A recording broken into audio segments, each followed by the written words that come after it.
Top 5 Best X570 Motherboard. Number 5. MSI Meg X570 Unify. The mid-range market includes two amazing boards that are excellent for any user. The MSI Meg X570 Unify is targeted at overclockers since it features a beastly VRM along with features such as postcode, debug LED, power and reset buttons found on the PCB, and BIOS flashback and clear CMOS buttons on the rear panel. The audio section is pretty solid, with the Realtek ALC1220 coded behind the helm. Aside from those features, the Unify offers support for up to 5000 MHz DDR4, 3 PCIe 4.0M 2 slots, 4 SATA 3 ports, 2.5 Gigabit LAN port, and Wi-Fi 6 chip that also comes with Bluetooth 5.1. When it comes to PCIe ports, the board includes 3 PCIe 4.0 x 16 ports, 2 of which work at X16 mode and 1 working at X4 mode. You also get 2 PCIe X1 slots as well as support for Crosshair and SLI. The rear panel includes 6 USB 3.2 ports, 2 USB 2.0 ports, along with a selection of audio jacks and a PS2 port that somehow crawled back from 2006. The Gigabyte X570 Aorus Ultra isn't as OC-friendly as the X570 Unity. It lacks the most advanced features since debug LED. The board also includes 6 SATA 3 ports instead of 4 and comes with a bit better audio department. If you don't care about stuff like the postcode or BIOS flashback, there's not much difference between the two boards. As for the alternatives, users who are looking for a quality RGB X570 board should check out the Asus ROG X570 Taiki. It costs the same as the MSI and Gigabyte models and comes with similar features as the MSI board. That means excellent overclock support but also 8 SATA 3 ports and amazing RGB lighting. Another cool RGB pick is the X570 Phantom Gaming X, also from Asus ROG. If you want a white motherboard, look no further than the Asus Prime X570 Pro. And if you want a mid-range X570 board from Asus but not a white one, the ROG Strix X570E and ROG Strix X570F are excellent choices. Coming in number 4. Asus TUF Gaming X570 Plus. When it comes to budget boards, the market includes lots of models but most aren't suitable for anything more powerful than the Ryzen 7 3700X. Their VRMs are too weak and their feature sets are poor, to say the least. This is why we recommend everyone to save 10 or 20 bucks more and get the Asus TUF Gaming X570 Plus, non-Wi-Fi version. The base version of this board has everything you might need in a mainstream board, for a price that's just about 10% higher compared to the cheapest X570 boards.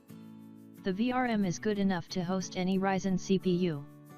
It gets a bit warm when running the 3900X, but thermals are still well within the acceptable range. Other features include support for up to 5100 MHz DDR4 memory, 2 M2 slots, 8 SATA 3 ports, and a Gigabit LAN. The board includes 3 PCIe ports, out of which one is PCIe 4.0 and runs at X8. The other 2 ports are PCIe 3.0 and run at X8 and X4. You can also find 3 PCIe 4.0 X1 slots. Rear panel hosts 7 USB 3.2 ports, on of which is USB-C, along with 1 DisplayLay port and HDMI, and a selection of audio jacks. The board doesn't include any OC-friendly feature, but that was expected on a board this cheap. If you don't need multi-GPU support, a ton of USB ports and internal headers, or a board that is made for overclocking, the Asus TUF Gaming X570 Plus, non-Wi-Fi version, is a perfect choice. And for just a bit more money you can get the Wi-Fi version of this board. When it comes to alternatives, you have the Wi-Fi version of this board, which is a bit more expensive. Then you have the Gigabyte X570 Aorus Elite, which is very similar in features, comes with Wi-Fi, and costs about 20% more than the non-Wi-Fi TUF model. Finally, the MSI X570 Tomahawk is the best board in this price bracket when looking solely at the VRM quality. If you want the best VRM, get this one. The X570 Tomahawk also includes nice additions such as debug LED and BIOS flashback button on the rear panel. Other than that, the board's very similar to the Asus and Gigabyte models. Coming in number 3. MSI MPG X570. Unlike most of the other X570 that are coming to shelves, the Pro Carbon does not come equipped with a long heat pipe that connects the board's heatsinks. It has the feel of a board that is custom designed for a popular market and will probably fall middle of the road in terms of pricing and performance. The Pro Carbon comes with an 8+4 digital power design and a clear CMOS button on its rear I or O panel. Furthermore, the chipset fan and heatsink are quite large, meaning they should provide efficient cooling at all times. Great news for those looking to overclock on a more budget-friendly board. One of the M2 slots on this board shares the chipset's heatsink and may be quite hard to access, however, this is yet to be determined and is only an observation. The other M2 slot has its own heatsink, so accessing that should be quite straightforward. A great little feature for this specific Pro Carbon is the inbuilt HDMI port, which allows users to take full advantage of the APUs AMD plan to release in the coming weeks. Pros: very nice aesthetic design.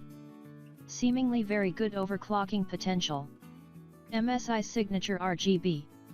Offering good value for money. Cons: not found. Coming in number 2. Asus X570 Crosshair 8 Hero.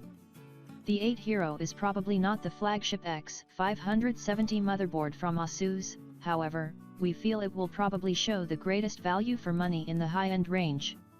Aesthetically, like all ROG products, the 8 Hero looks gnarly and futuristic. Like most X570s, the Hero has large heatsinks and shrouds to cover most of the board's surface, again thanks to the pesky power-hungry TDP. It comes with a 16-phase power solution, identical to that of the Formula, their flagship X570, but does not support water cooling of the VRMs unfortunately. Furthermore, the Hero comes equipped with an Intel Wi-Fi 6X200 wireless chip for superb connectivity at all times. The board comes with 7x USB 3.2 General 2 Type A ports, USB 3.2 General 2 Type C, 4x USB 3.2 General 1, 8x SATA ports and 2 PCIe 4 capable M2 slots. Pros: extremely efficient heatsink. Aesthetically very pleasing. Large overclocking headspace. 5-way optimization tool. Cons: another expensive board. Coming in number 1. Gigabyte X570 Aorus Elite. Initially, the Gigabyte X570 Aorus Elite was only launched in a version without an onboard Wi-Fi chip, but since Q4 2019 it is also available with Wi-Fi 800 2.11 AC as an option. Other features of the motherboard should be identical in both versions.